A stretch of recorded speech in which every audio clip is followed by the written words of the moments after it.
Welcome to the WRAL Daily Download. I'm your host, Amanda Lamb. Football stadiums and other sports complexes were built to bring people together. But there is some history behind these stadiums that could divide us.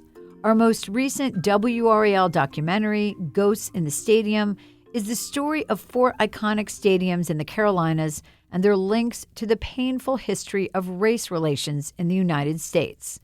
WRAL sports anchor Chris Lee hosted this documentary, which premiered last night on WRAL and is available now to view on WRAL.com.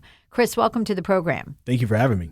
So yesterday we talked on the Daily Download about Kenan Stadium at UNC Chapel Hill. It was named after William Rand Kenan Sr., who was a commander in the Wilmington Massacre of 1898, where dozens of black men were killed in the streets. Let's talk about the other stadiums profiled in this piece. What did you learn about the Bank of America Stadium in Charlotte, where the Panthers play?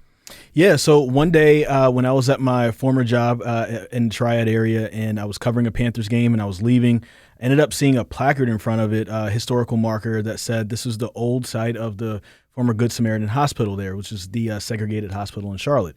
So I was like, oh, okay, that's very interesting. And later, I just decided to look it up, like maybe months later, and I saw that a lynching happened right there on the 20-yard line of what is now Bank of America Stadium, and his name was Joe McNeely, and it's something that happened in 1913, and he got into an altercation with a police officer. Both of them were wounded. McNeely went to the hospital. He was there basically as an inmate but getting care. And one night, a mob of 30 to 35 men came and pulled him out on the front steps, and they all shot him. And so that was the first recorded lynching ever in Mecklenburg County history. First recorded lynching in Mecklenburg County history. And that was at that same hospital that was on the site where the stadium now sits. Mm-hmm. So are there any plans to honor Mr. Joe McNeely at the Bank of America Stadium? Yeah, so in Ghosts in the Stadium, we talked to Krista Terrell, who's from the Charlotte Mecklenburg Remembrance Project. And so they've been working with the Carolina Panthers over the last few years. And at some point, we don't have a date, and they didn't let us know which date it was yet. But there will be a historical marker put up to honor Joe McNeely. And even right now in the Civil Rights Museum that's down in Montgomery, Alabama, a part of the soil from Bank of America Stadium is down there to honor him from his lynching. Well, we are going to take a break, but when we come back, we're going to talk about the history of Carter Finley Stadium at NC State. Welcome back to the WRAL Daily Download. So before the break, we were talking about the Bank of America Stadium in Charlotte. Let's move our attention to the Carter Finley Stadium here in Raleigh at NC State. Tell me about that. So this story isn't as salacious as the others. It's not as in your face as the others, but it's one of those that I feel like it kind of describes more about what America is and how it came to be than any other stadium. So after slavery was abolished, there were folks who were enslaved around Raleigh, and they started different communities. There are 13 recorded black communities around, including Oberlin Village and some others that belong to former enslaved people. Lincolnville was a spot that was started, and that is currently where Carter Finley Stadium, the NC State Fairgrounds, PNC Arena all sit right there between Wade Avenue and Trinity Road. And the other side of Trinity Road as well. And at one point in the 1930s, there was a force to sell for those folks. They were forced to sell their land, and they thought it was going to be because of a new prison being built. Ended up being given to NC State, and then we get the fairgrounds, and eventually we get Carter Stadium, which ended up becoming Carter Finley Stadium.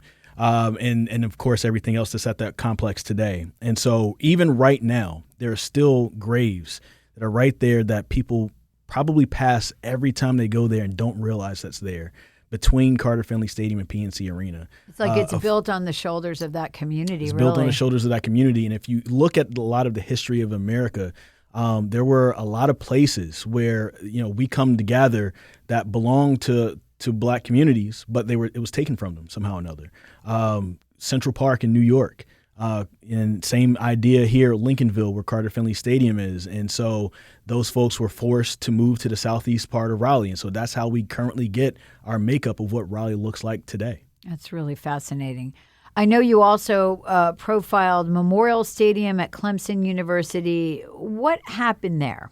So that used to be a plantation for our 10th Vice President of the United States. After he died, his family bequeathed that land to to the state of South Carolina. Then they eventually made Clemson University, which is a public school down there in South Carolina. And so where they built Memorial Stadium, where they play football, is actually part of it is on a burial ground, and where Clemson says they have located at least 500 graves. So this is formerly enslaved people or people who were laborers, convicted laborers who came to work at the university to help build it afterwards. And if you know anything about history, South Carolina had some of the toughest quote unquote vagrancy laws where folks who were freed could be pretty much jailed for anything and then sent back to work for the state for free. And this was one of the places at Clemson University. And so part of the stadium and part of a parking lot that they have right there at Memorial Stadium is built on top of the graves. Clemson has mainly ignored this. That area that was there was a big tailgating spot for a long time. People were literally partying on top of graves.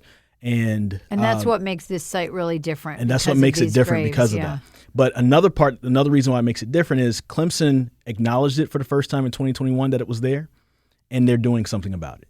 They are currently building a memorial around there. They have a plan, a 5-year plan to do more and to memorialize those people, and to also try to figure out who's there, contact their families so that their families can have a piece of this memorial as well. Chris, this has been such a pleasure. I've learned so much from chatting with you about this history that I was unaware of, and I'm sure a lot of our listeners are unaware of or were unaware of. What kind of conversations do you hope will come out of watching this documentary? I simply just hope people can watch this with an open mind and an open heart and kind of understand where we are as a country. You have the different stadiums, one named after a white supremacist. You have a place where a lynching happened right there on that site that also used to be a black neighborhood, which is now Uptown Charlotte. You have the former Lincolnville community, which is now our state fairgrounds and Carter Finley Stadium. And then you have the Clemson area where this is literally built on top of graves of folks. And what you see is a history of not honoring or not respecting the lives of black folks, whether they tried to build something on their own, whether they were enslaved, whether a site is named after somebody who actively went out and killed folks just because they had political offices and voting power. So I hope that it doesn't make anybody feel bad, because none of us listening to this were a part of it. But I hope it does make people understand how those things that happened impact where we are today, and maybe how we can have some conversations going forward on how we can achieve equity and equality in the United States of America. And that history matters. It does. Absolutely. And where can people see it?